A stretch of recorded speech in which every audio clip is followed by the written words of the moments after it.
A paz do Senhor Jesus para você, seja bem-vindo a mais uma aula da Escola Dominical da Igreja Assembleia de Deus em Vila Perus, em São Paulo. Nós estamos estudando no decorrer desse trimestre a revista Lições Bíblicas da CPAD, que está estudando a carta de Paulo aos Efésios. E hoje nós vamos estudar a lição de número 10, a intercessão pelos Efésios. E eu gostaria de convidar você, como nós temos feito no decorrer de todas as lições, eu gostaria de convidá-lo a me acompanhar na leitura do texto bíblico da lição de hoje. Essa lição que é a lição das classes de adultos. A nossa escola dominical tem várias faixas etárias e nós estamos neste vídeo discutindo a lição de adultos e mais precisamente a lição 10, a intercessão pelos Efésios. O texto bíblico está em Efésios capítulo 3, do versículo 14 ao versículo 21. Hoje nós vamos concluir o terceiro capítulo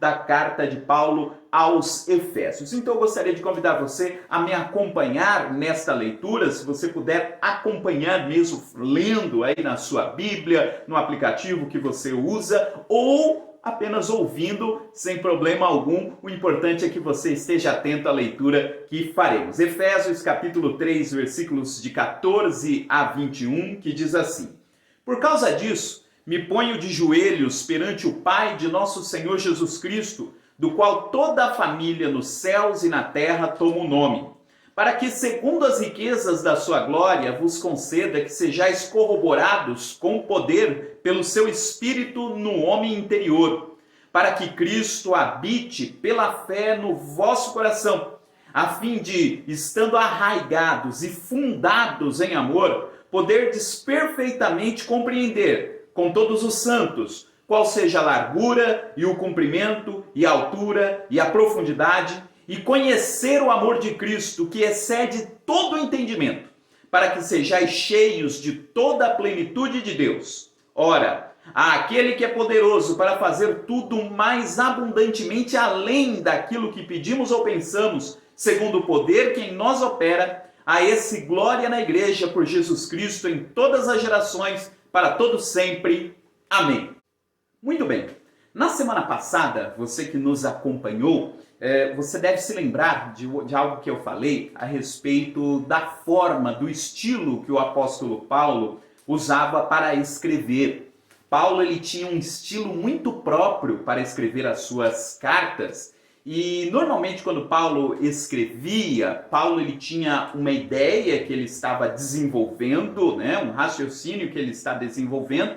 E às vezes, no meio ali do seu texto, ele se lembra de algumas outras coisas e ele faz aquilo que nós chamamos de digressão. Né? O que é a digressão?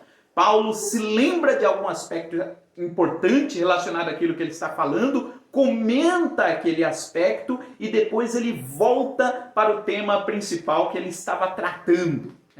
E na lição passada, que nós estudamos Efésios 3, do versículo 1 ao versículo 3, foi justamente uma destas digressões do apóstolo Paulo. Tanto é que lá no versículo 1 ele usa a expressão por esta causa. E agora aqui no versículo 14 aparece de novo essa expressão, por esta causa. Então a impressão que nós temos é que Paulo já ia tratar daquele assunto, né, lá no versículo 1, ele fala lá por esta causa. E aí ele se lembra de tudo aquilo que nós estudamos na lição passada, o mistério do Evangelho, o que era este mistério, qual é a mensagem daquilo que ele está pregando e como isso é uma mensagem tão forte que levou ele inclusive a ser preso. É o tema da lição passada, você que não acompanhou pode procurar aqui no canal e acompanhar. E aqui no versículo 14 ele volta então ao assunto principal que ele já queria levantar lá atrás. Então isso faz parte do estilo do apóstolo Paulo, né? Ele lembra de algum assunto paralelo àquilo que ele está falando, apresenta aquele assunto e depois ele volta ao tema principal. Não que ele mude de assunto pura e simplesmente, mas ele aproveita, né, o texto que ele está escrevendo para falar de outras coisas que ele se lembra. Esse é um estilo presente aí na escrita de Paulo nas suas diferentes epístolas. Então, na semana passada ele fez,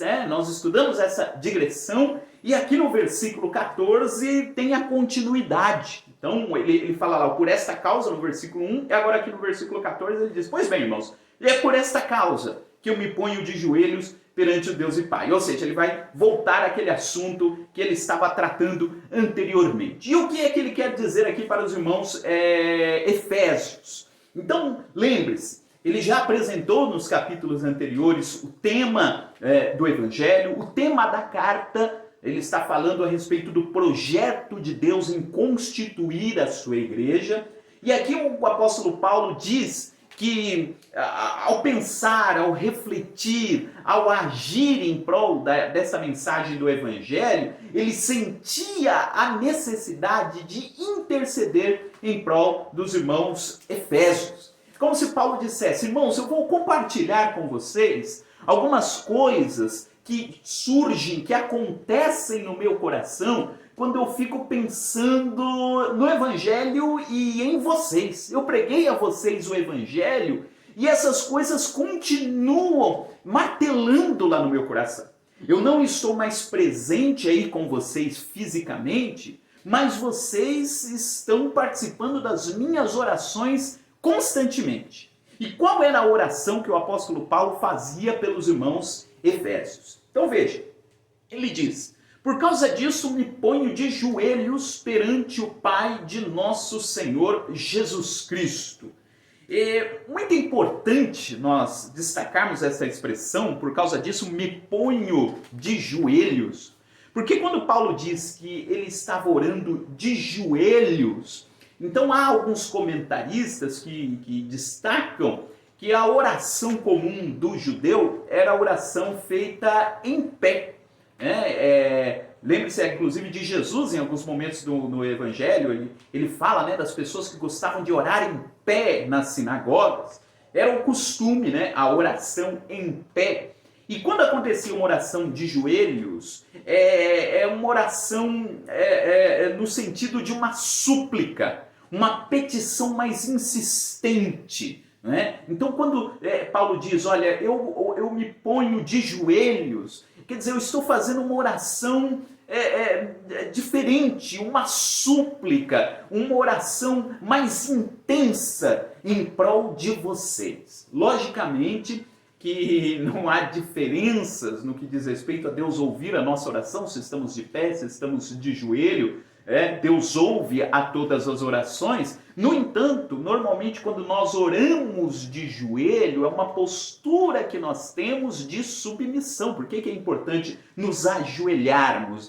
Quem se ajoelha está se rendendo diante de alguém superior. E Paulo diz, eu me rendo diante de Deus, e é muito interessante quando nós usamos inclusive o nosso corpo para demonstrar isso, Nós nos ajoelhamos diante de Deus, ou seja, nós estamos demonstrando fisicamente a submissão que há no nosso coração. E o apóstolo Paulo diz, eu me coloco de joelhos diante de Deus e suplico por vocês, irmãos. E eu apresento a minha oração ao Deus e Pai de nosso Senhor Jesus Cristo, do qual toda a família nos céus e na terra toma o nome. Essa expressão é interessante, porque do qual toda a família nos céus e na terra toma o nome. A expressão que o apóstolo Paulo usa nesse versículo, família, aqui é no sentido de pessoas que têm o mesmo descendente, que têm uma origem comum. Então o que ele está querendo dizer é o seguinte, olha, toda a família nos céus e na terra toma o nome. Ou seja, Deus é a origem de toda a criação. Toda a família no céu e na terra só existem porque Deus decidiu que elas existissem. Porque Deus lá inicialmente tomou a decisão de criar um ser à sua imagem e semelhança. Ou seja, quando ele diz, eu me ponho de joelho diante do Pai, do nosso Senhor Jesus Cristo, do qual toda a família nos céus e na terra toma o nome, ele diz, eu vou me dirigir àquele que é a origem de todas as coisas. Eu vou voltar àquele que deu origem a tudo aquilo que existe no céu, a tudo aquilo que existe na terra. Ou seja, como se ele dissesse aos irmãos efésios, eu me dirijo a Deus em prol de vocês, eu estou me dirigindo ao maior ser de todo o universo. Aquele que é responsável por toda a criação, nos céus e na terra. Eu converso com ele, a respeito de vocês. E por quê? Qual era o motivo da oração do apóstolo Paulo pelos irmãos efésios? Está aqui no versículo 16. Ele orava para que, segundo as riquezas da sua glória, o Senhor vos conceda que sejais corroborados com poder pelo seu Espírito no homem interior. A oração do apóstolo Paulo pelos Efésios é que Deus pudesse continuar a operar de forma poderosa no coração de cada um daqueles irmãos. E é uma questão aqui interessante, que inclusive é levantada em mais de um momento pelo comentarista aqui na lição. Isso não quer dizer que o apóstolo Paulo estivesse insinuando àqueles irmãos que aqueles irmãos estivessem distantes de Deus. Como querendo dizer, olha, eu preguei o evangelho a vocês, mas vocês não conhecem ainda quem é Deus, vocês não conhecem Jesus, então eu oro para que vocês possam conhecê-lo. Eu oro para que vocês se convertam. Não é isso que o apóstolo Paulo está dizendo.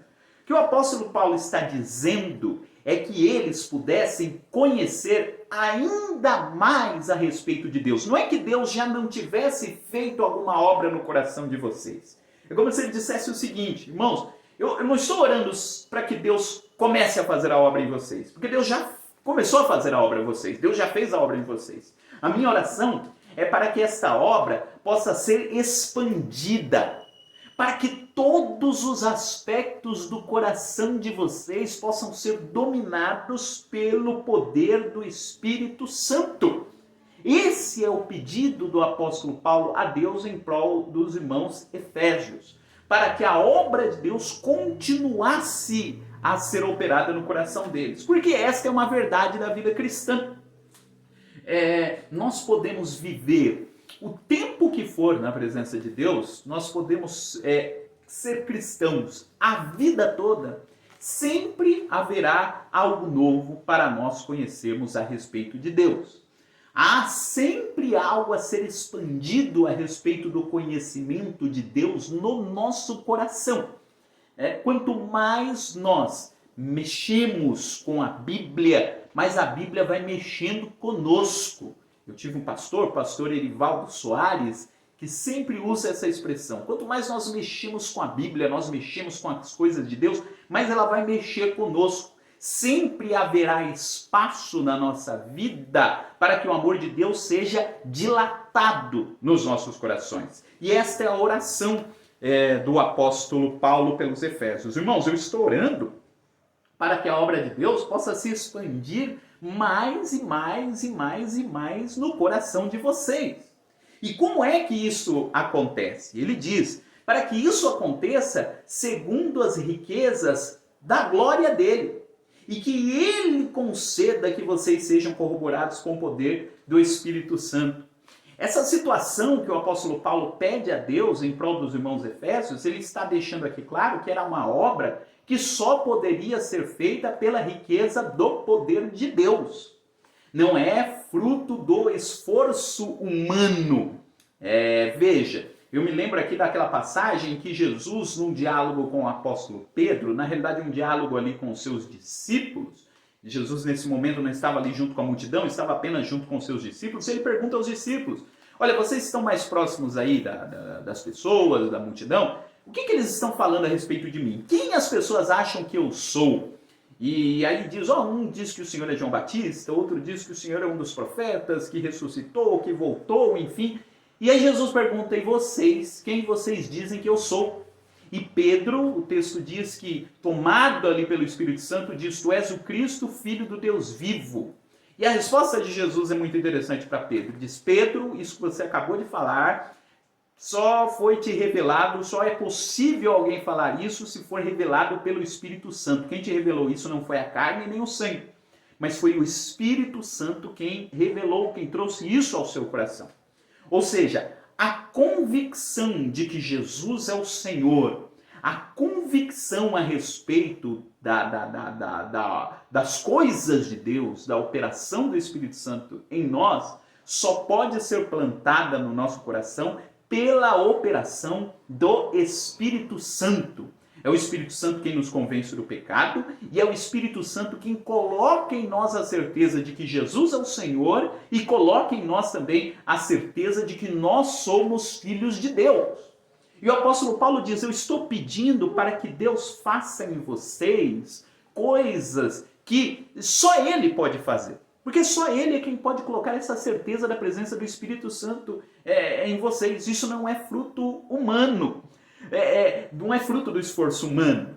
Eu posso ler toda a Bíblia e ter uma compreensão de tudo aquilo que a Bíblia fala a respeito de Jesus. Eu posso estudar tudo aquilo que os teólogos já disseram, tudo aquilo que os pastores já pregaram, eu posso ouvir dezenas e centenas de sermões e saber muita coisa a respeito de Jesus. E é necessário que a gente tenha esse conhecimento acumulado a respeito de quem é Jesus, a respeito da obra de Deus. No entanto, a convicção íntima, a convicção pessoal de que Jesus é o Senhor só pode ser colocada em nossos corações por obra do Espírito Santo. É o Espírito Santo quem coloca essa certeza no nosso coração. Quando nós respondemos ao chamado dele, ele coloca em nós a convicção de que nós somos filhos de Deus. E o apóstolo Paulo está dizendo: a minha oração é para que esse conhecimento, essa certeza que Deus plantou no coração de vocês, possa crescer ainda mais, né? Possa ainda ser mais forte, e que a cada dia vocês descubram mais e mais quem Jesus é. O apóstolo Paulo passou por isso, né? Aliás, todos os crentes passaram por essa experiência, mas no caso do apóstolo Paulo, ele teve um encontro ali visível, né, com Jesus. E ele sabia quem era Jesus, ele conhecia Jesus como um líder religioso que estava fazendo vários discípulos, que tinha sido morto e que depois da sua morte muitas outras pessoas estavam pregando a respeito dele. Saulo, até então, ele usava o seu nome hebraico, né? Saulo sabia dessas coisas. No entanto, ele teve um encontro com Cristo e aí ele descobriu quem era Jesus de fato, né? Quando Jesus se apresenta a ele lá no caminho e diz para ele: eu sou Jesus, é quem tu persegue. E a partir daquele momento ele diz: quem é Senhor? Ali a relação dele muda. É o Espírito Santo colocando uma nova convicção no coração de Saulo, ou Paulo de Tarso. Bom, mas prosseguindo aqui, Paulo diz ainda no versículo 17: eu oro também, irmãos, para que Cristo habite pela fé no vosso coração, a fim de, estando arraigados e fundados em amor, poderdes compreender perfeitamente com todos os santos qual seja a largura e o comprimento e a altura e a profundidade, e conhecer o amor de Cristo. É um parágrafo longo, né? Parece que Paulo tem tantas coisas para falar e ele vai colocando as informações ali. Então vamos por partes aqui.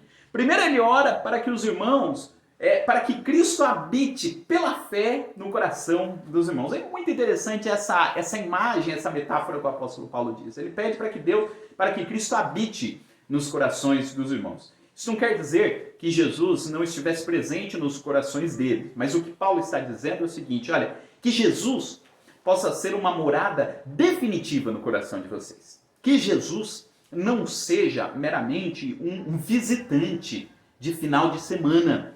Não seja apenas um visitante no momento em que você tem o culto. Não. Eu oro para que Cristo, de fato, habite no coração de vocês. Para que o coração de vocês seja a morada permanente de Jesus. Porque há uma diferença muito grande de um lugar em que a gente vai para passeio, em que a gente vai ocasionalmente para descansar ou para visitar alguém. É diferente do lugar onde a gente mora, né? No lugar onde a gente mora é o lugar onde a gente fica mais à vontade, é o nosso lugar, é o nosso espaço.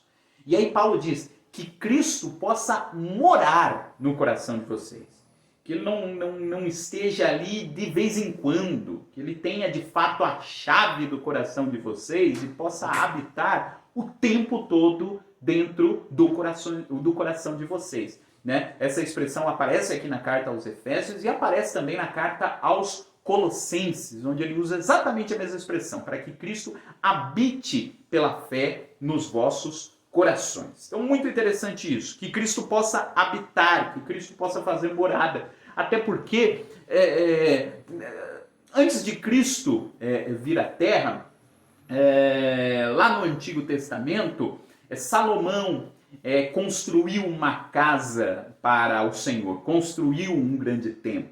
Esse templo depois ele foi destruído, foi reconstruído, enfim. Mas o próprio Salomão, quando constrói o templo, ele diz, né, olha, eu estou construindo esse templo, mas eu tenho convicção, eu tenho ciência de que uma casa como esta não é capaz de conter o Senhor, do Senhor habitar aqui, porque o Senhor é maior do que todo o universo. E hoje, no Novo Testamento, qual é o lugar que Deus escolheu para morar? Nos nossos corações. Onde é a casa de Deus? É o nosso coração. Assunto que nós já falamos em algumas lições anteriores. E aí ele diz ainda no versículo 17 que Cristo habitando pela fé no nosso coração, a fim de nós estarmos arraigados e fundados em amor. É possível que na sua Bíblia há uma outra tradução que diz arraigados e alicerçados em amor. Então aqui são duas metáforas que ele utiliza. A primeira é arraigados. Arraigados. Essa metáfora ele não tinha usado ainda na carta aos Efésios. Arraigados tem a ver com criar raízes. Ou seja, que vocês possam estar arraigados e fundados em amor. Que o amor de Cristo possa criar raízes no coração de vocês. Ou seja, ele está falando que seja algo profundo, que seja algo intenso, que seja algo forte.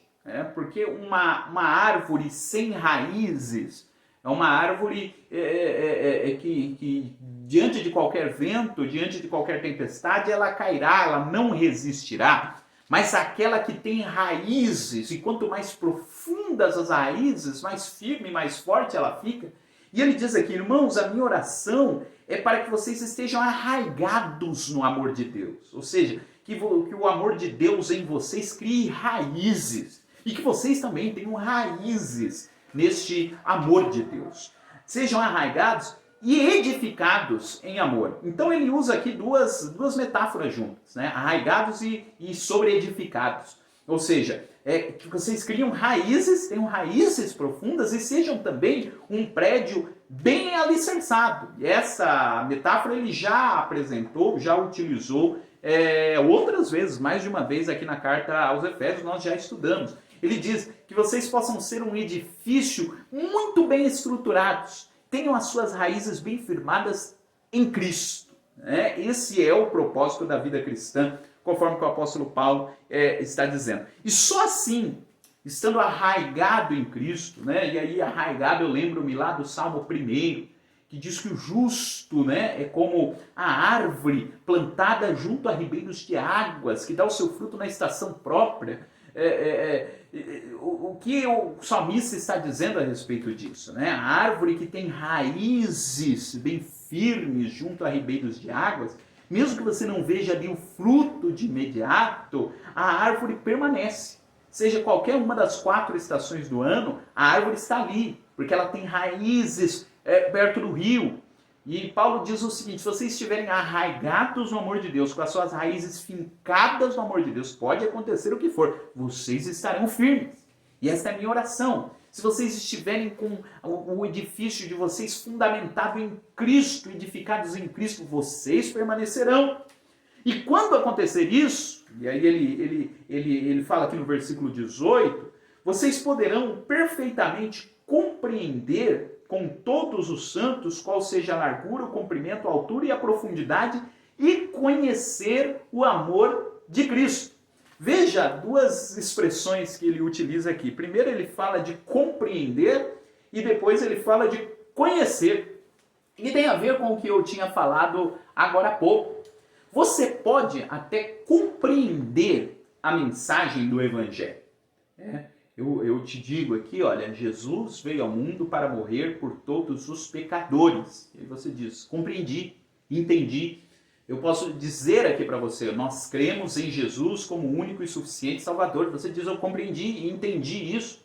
Você pode ter uma compreensão do Evangelho. Mas Paulo diz aqui que tem que ter 2 coisas.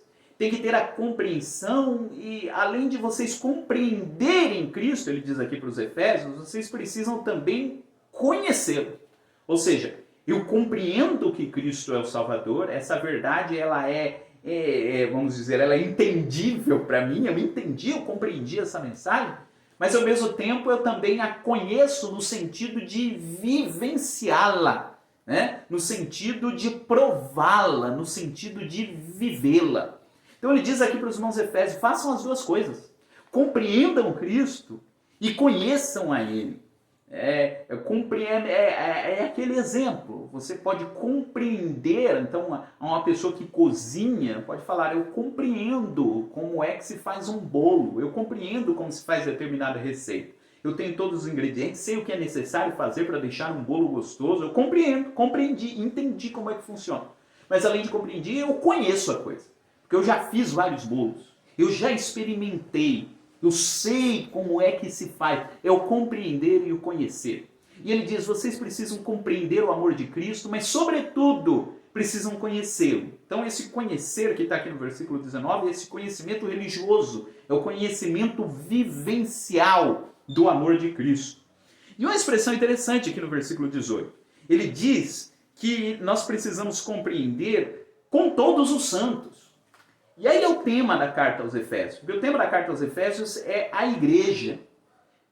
E o que é a igreja? A igreja é a comunhão dos santos. É a comunhão daqueles que conheceram e que vivem, que compreenderam, que conhecem Cristo como Salvador. Ouvi uma definição de igreja que diz justamente isso. Né? Pastor Ariovaldo Ramos assim definiu a igreja. Eu disse agora há pouco que nós reconhecemos que Jesus é o Senhor e que essa é uma verdade que foi revelada a nós pelo Espírito Santo. Né? Quando nós temos essa revelação do Espírito Santo, quando nós conhecemos que de fato Jesus é o Senhor, o Espírito Santo planta essa verdade em nós. O que é a igreja?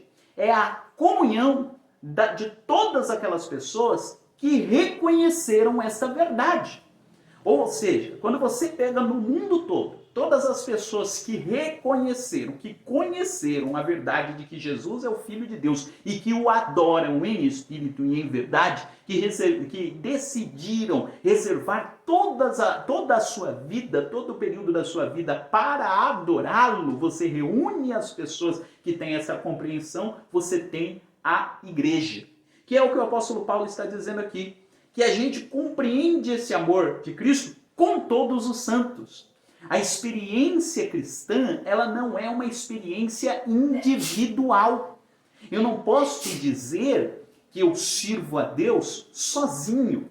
Eu sirvo a Deus na comunhão com outras pessoas. Nós estamos vivendo em tempos de pandemia. Pode ser que alguém esteja assistindo esse vídeo depois que já passou a pandemia, mas lembre-se que ele está sendo gravado no período de pandemia. Então nós estamos vivendo essa época em que a gente não pode estar todo mundo junto, né, praticando essa comunhão no sentido presencial do mesmo espaço.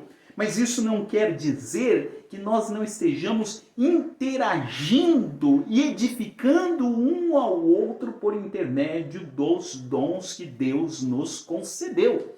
O próprio apóstolo Paulo, preso, né, não podia sair, é claro que ele não podia sair de casa aqui, porque ele estava preso, mas ele estava ali interagindo com os irmãos, ele estava ali edificando a vida dos irmãos, justamente por entender que a igreja ela não existe sozinha, a igreja existe na interação entre os membros do corpo, por isso que ele diz aqui, para que vocês possam compreender com todos os santos. À medida que a gente se relaciona com mais alguém que também é o templo do Espírito Santo, nós vamos crescendo juntos e sendo edificados em conjunto para a glória do nome do Senhor. Mas no versículo 18 ele vai falar do amor de Deus e ele usa aqui uma expressão que eu me lembro bem daqueles hinos que nós cantávamos quando estávamos no grupo infantil, né, da igreja, e as crianças cantam. Aqueles hinos que falam do tamanho do amor de Deus. E me lembro quando era criança que a gente dizia, né? O amor de Deus é tão grande, a gente esticava o braço assim, né?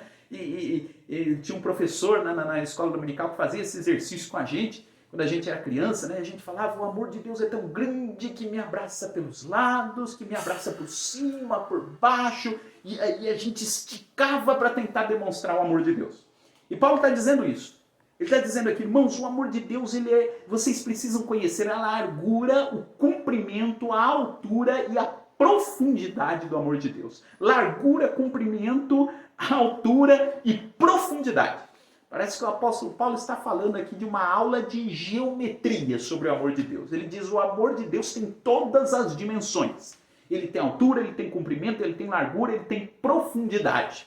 John Stott, ao comentar esse versículo, eu até anotei aqui, e nosso comentarista, ele fala a respeito dessa citação aí do John Stott.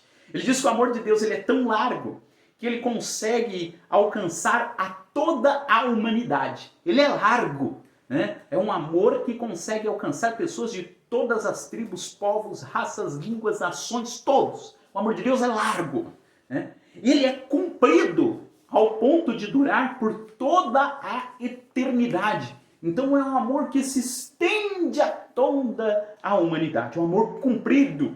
É um amor profundo, ao ponto de alcançar até o mais degradado pecador. A profundeza do amor de Deus, ela foi tão grande ao ponto dele vir ao mundo e morrer numa cruz por intermédio, morrer em nosso favor. É a profundidade do amor de Deus. E um amor alto que nos levará ao céu, nos fará por nós muito mais do que aquilo que nós imaginamos. Esse é o tamanho do amor de Deus. E é algo que a gente descobre apenas no dia a dia cristão. Né? Isso daqui tem muito a ver com experiência. É mais ou menos o que acontece, guardadas as devidas proporções aí de comparação, mas, por exemplo, para você que é casado. Eu sou casado, graças a Deus, e a experiência de casado é uma experiência maravilhosa. Você vai conhecendo a outra pessoa, e hoje o que eu conheço da minha esposa, depois de 13 anos de casado, é muito mais do que aquilo que eu conhecia quando tinha 1 ano de casado, ou antes de casar. E com certeza daqui a alguns anos eu vou conhecer ainda mais. E o mesmo ela pode dizer a meu respeito. Né? É uma proximidade que vai aumentando, né? E a gente vai conhecendo o outro cada vez mais. Né? Coisas que às vezes lá no começo do casamento a gente precisava explicar assim com muitos detalhes. Depois que passam alguns anos, às vezes só no olhar a gente já sabe, né? Já consegue decifrar o olhar do outro. É uma profundidade que nasce da comunhão diária. E quando Paulo está dizendo aqui que os irmãos efésios deveriam conhecer mais do amor de Deus, ele está dizendo dessa comunhão diária com Deus, porque isso também acontece à medida que a gente vai se aproximando de Deus. Quanto mais a gente vai buscando a Deus, vai conhecendo a Deus, vai tentando entender o plano de Deus para nós, mais íntimo a gente vai ficando dele. E a gente vai conhecendo mais. O apóstolo Paulo está dizendo, o amor de Deus é muito comprido. O amor de Deus é extremamente comprido, largo, alto e profundo. Mas às vezes o amor de Deus é comprido o tanto que você possa imaginar, mas a gente não conheceu esse pedacinho aqui. Né? A gente conheceu esse pedacinho do amor de Deus e tem muito mais ainda para a gente conhecer do amor de Deus. Às vezes algumas coisas acontecem na nossa vida, a gente é provado, a gente é tentado, e aí Deus faz algo em nós que a gente se surpreende com Deus. A gente fala, Senhor, olha, eu até sabia que o teu amor era assim, mas não fazia ideia disso na prática, né? Igual o Jó falando, Senhor, eu te conhecia de ouvir falar, eu compreendia, mas agora eu conheço de contigo andar, agora eu conheço, eu vivo, eu experimento.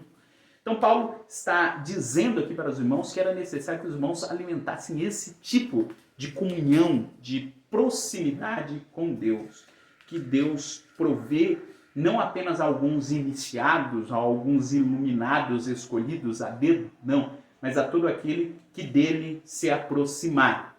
O Senhor diz que todo aquele que se aproximar dele, ele vai se aproximar daquela pessoa. Chegai-vos a mim e eu vos chegarei a vós. Assim disse Deus para a nação de Israel, num texto bem pesado, num texto de repreensão para o povo, ele diz, olha, mesmo no meio da repreensão toda que eu estou dando, se vocês se chegarem a mim, eu vou chegar para vocês. Né? Imagine em outros contextos. Se nós nos achegarmos a Deus, Deus vai se achegar de nós, e nós conheceremos mais a respeito dele. E aqui no versículo 19 diz que eles iriam conhecer o amor de Cristo, que excede todo o entendimento, para que sejais cheios de toda a plenitude de Deus. Isso aqui é muito interessante, o amor de Cristo que excede todo o entendimento. Ele não quer dizer assim que o amor de Cristo seja algo que não dê para a gente compreender intelectualmente, mas ele está querendo dizer que aquilo que Cristo fez por nós, o tamanho do amor que Deus tem por nós, não dá para se explicar em termos humanos. Ou seja, o que Cristo fez por nós, nenhuma outra pessoa faria. A forma como Deus nos trata, nenhuma outra pessoa trataria.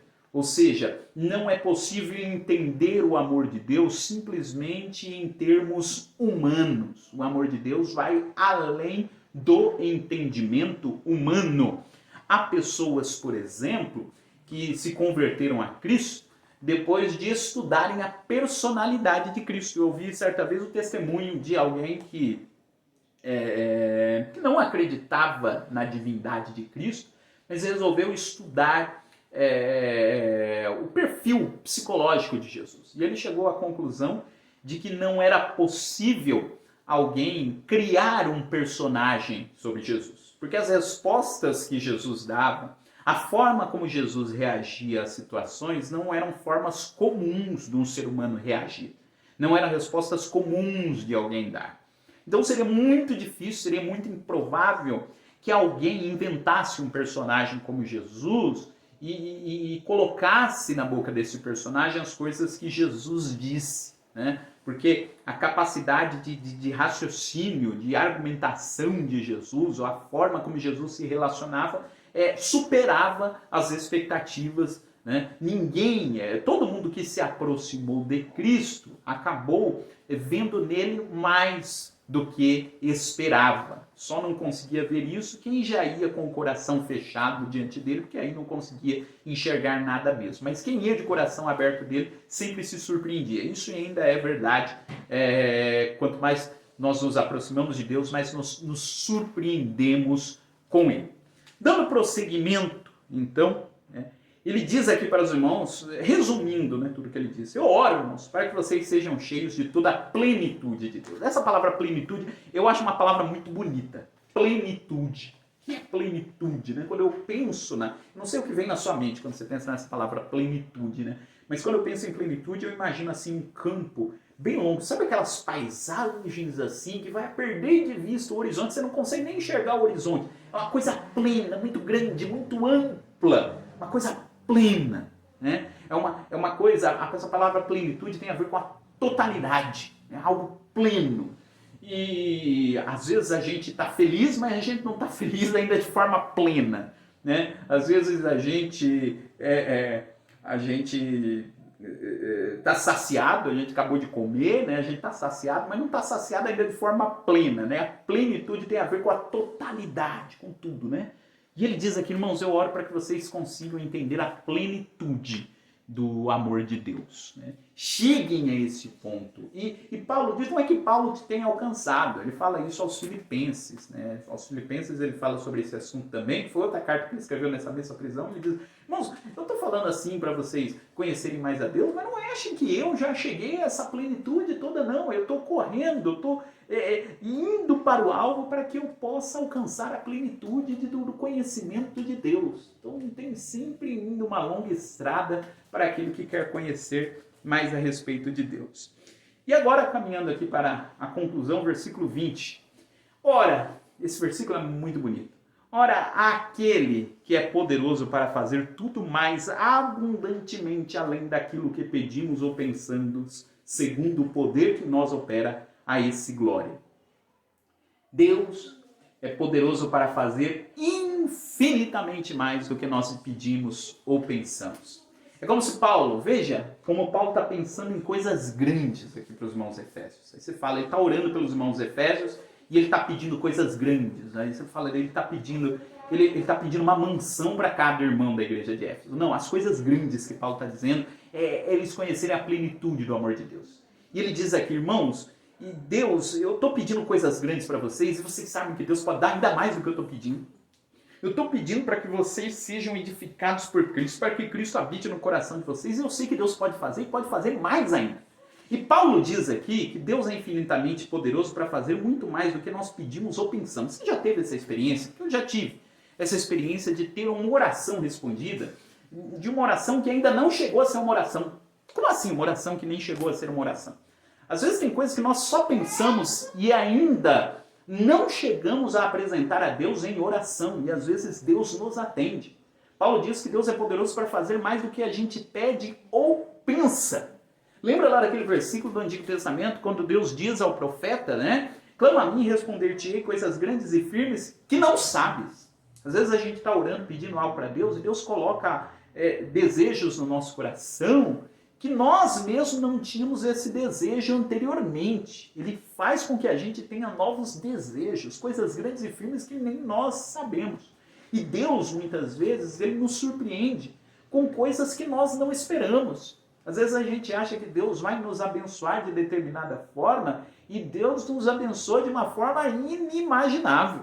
Veja, Paulo lá no caminho de Damasco, orando a Deus para voltar a ver, né? Porque ele ficou cego quando encontrou Jesus lá no caminho de Damasco. O que deixaria Paulo mais feliz naquele momento? Se eu voltar a ver, já estou no lucro. E ele orou a Deus para que ele voltasse a ver. E o que Deus fez? Muito mais do que Paulo pediu. Não só fez ele voltar a ver, mas como transformou ele no apóstolo dos gentios. E nesse personagem que escreveu a maior parte dos livros do Novo Testamento. Deus fez por Paulo muito mais do que ele tinha pedido, muito mais do que ele havia pensado. E eu posso dizer isso na minha vida. Deus fez por mim coisas que nem eu mesmo tinha pedido a Deus. Muito além do que aquilo que eu tinha pedido a Deus, Deus fez em meu favor, Deus fez em favor da minha família. E eu creio que você já deve ter tido essa experiência. Coisas que nós não imaginávamos e Deus fez por nós. Porque Deus é poderoso para fazer muito mais, abundantemente além daquilo que pedimos ou pensamos, segundo o poder que em nós opera. Tem pessoas que a gente vê que a gente não imagina como que era possível aquela pessoa ter se transformado no que se transformou. Era alguém que até ontem estava lá bebendo, estava lá vivendo uma vida que ia levar à morte. Sabe aquelas pessoas? Tem pessoas que a gente olha e a gente sabe que o final daquela pessoa é morte. Tem algumas pessoas que, devido à sua forma de viver, você diz, esse daí não dura 10 anos, esse daí não dura 5 anos, esse daí não dura 1 ano. E às vezes as pessoas que a gente dizia que não durariam 1 ano, porque a gente já imaginava qual seria o destino dele cedo ou tarde, às vezes depois que ele recebe o amor de Deus, que ele responde positivamente ao amor de Deus, Deus faz dele algo que nós não imaginávamos e nem que o próprio fulano imaginava. Transforma ele numa bênção em suas mãos. Deus faz muito mais do que nós pedimos ou pensamos. Mas para isso a gente tem que ter essa experiência de comunhão com Deus, de conhecer o amor de Deus. Não é chegar na presença de Deus, cheio de um monte de pedidos, apresentando um monte de coisas e simplesmente isso. Não quer dizer que a gente não deva pedir coisas a Deus, sim, devemos, a Bíblia nos incentiva a fazer isso, mas sempre pensando que o propósito maior de nós nos aproximarmos de Deus é conhecer a Ele próprio, é conhecer a Ele, não conhecer aquilo que Ele pode nos dar, mas antes de conhecer aquilo que Ele pode nos dar, e Ele pode nos dar muitas coisas, é conhecer a Ele próprio. E aí a gente vai ter essa experiência com a oração, uma experiência que nos serve muito mais para nós conhecermos qual é a vontade de Deus a nosso favor, o que Deus quer que a gente faça, como Deus quer que a gente haja, do que nós tentarmos convencer a Deus de como Deus deve agir. Porque talvez em alguns momentos o início da oração seja a gente, às vezes você pode ter passado já por essa experiência, começar a oração imaginando que seria um momento em que você convenceria a Deus de como Ele deve agir. E a oração termina Deus te mostrando como você deve agir. Então, são experiências com a oração, são as experiências da nossa comunhão com Deus que o apóstolo Paulo está pedindo para que os irmãos efésios tivessem. Porque é possível que exista alguém que passe 20, 30, 40, 50 anos na igreja e não tenha essa experiência toda que o Paulo está falando, dessa plenitude do amor de Deus, ou não consiga, né, expandir o amor de Deus. O amor de Deus é grande, está aí. E cabe a nós conhecermos mais dessa dimensão, deste amor por nós. E aí ele termina no versículo 21. A esse quem? A esse que pode fazer tudo mais além do que a gente pede ou pensa. A esse glória, aonde? Na igreja. Glória na igreja.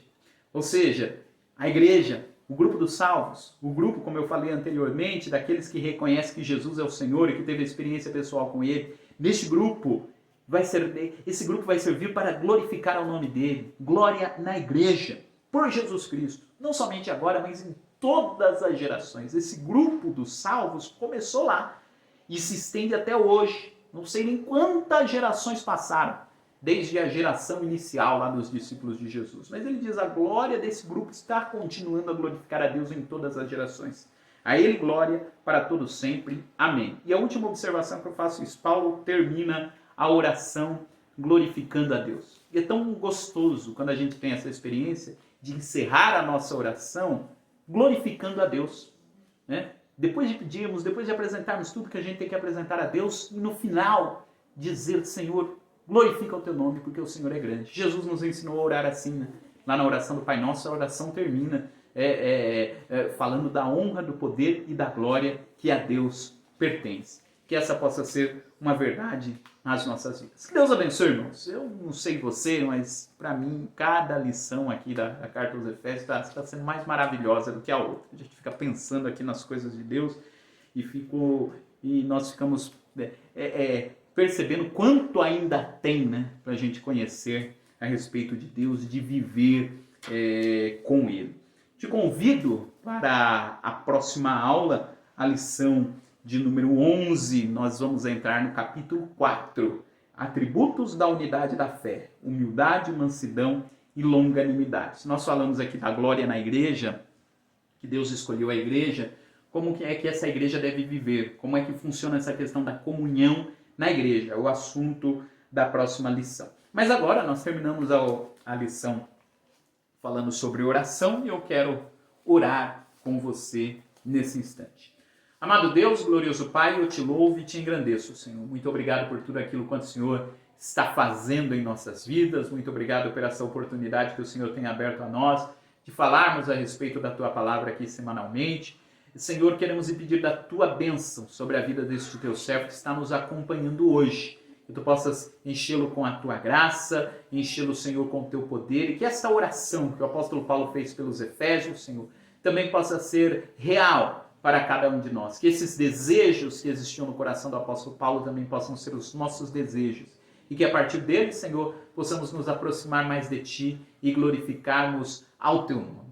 É o nosso pedido, ó Deus. Venha nos abençoar, venha abençoar a Tua igreja. Peço a Tua bênção, Senhor, sobre a minha igreja local, Igreja Assembleia de Deus em Vila Perus. Abençoa, Senhor, a cada um dos irmãos, nosso pastor e a todos aqueles que compõem este grupo que está glorificando a Ti. E a Tua igreja, Senhor, espalhada pelos 4 cantos do mundo e que um dia se reunirá na sua totalidade no céu. Venha nos guardar, venha nos conceder da Tua bênção e da Tua graça. É o nosso pedido em nome de Jesus. Amém. Amém, querido. Que Deus possa te abençoar. É sempre um prazer estarmos aqui. Eu conto com você na próxima semana. Que Deus te abençoe.